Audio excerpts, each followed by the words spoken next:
जेको माण्हू चाहे थो त मुंहिंजी दुआ सदा क़बूल पवे, मां उहो फरमायो उनखे नुस्ख़ो थो ॾसियां। अबा हकीमनि जा नुस्ख़ा ग़लति थी सघनि था, ढोलविन जूं ॻाल्हियूं ग़लति थी सघनि थियूं, ढोलविन जूं ॻाल्हियूं बि ग़लति थी सघनि थियूं, पर यादि रखजां मदीने वारे साईं सल्लल्लाहु अलैहि वसल्लम जो फरमान कॾहिं बि ग़लति नथो थी सघे। अल्लाह जे हबीब सल्लल्लाहु अलैहि वसल्लम फरमायो आहे, जेको माण्हू चाहे थो त ॾुखे वक़्त में मुंहिंजी दुआ क़बूल पवे, ॾुखे वक़्त में मुंहिंजी दुआ क़बूल पवे,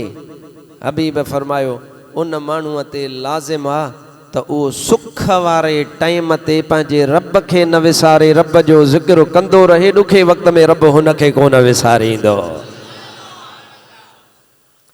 असां उबता आहियूं, मां पोइ जुमे ते बि ॻाल्हि कई, असां उबता थी विया आहियूं,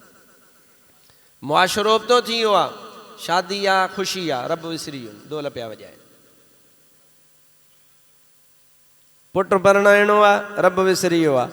दुकानु ठाराइणो आहे ख़ुशी आहे, करोड़ जी मिल्कियत मिली आहे, रब विसरी वियो, प्लाटिंग जी ख़रीदारी कई आहे, करोड़नि जो सौदो आहे, रब विसरी वियो, बाबा हे मां बिज़नेस कयो आहे, माल अची वियो, ॾोकड़ अची वियो, दिलि ख़ुशि आहे, रब विसरी वियो, नई गाॾी वरिती आहे, दिलि में ख़ुशी आहे, मोबाइल वरितो आहे, दिलि में ख़ुशी आहे, रब विसरी वियो। अदा फिलाणो मुंहिंजो कमु थिए ज़माने में चांसलर थियां, काउंसलर थियां, चेयरमैन थियां, MNA थियां,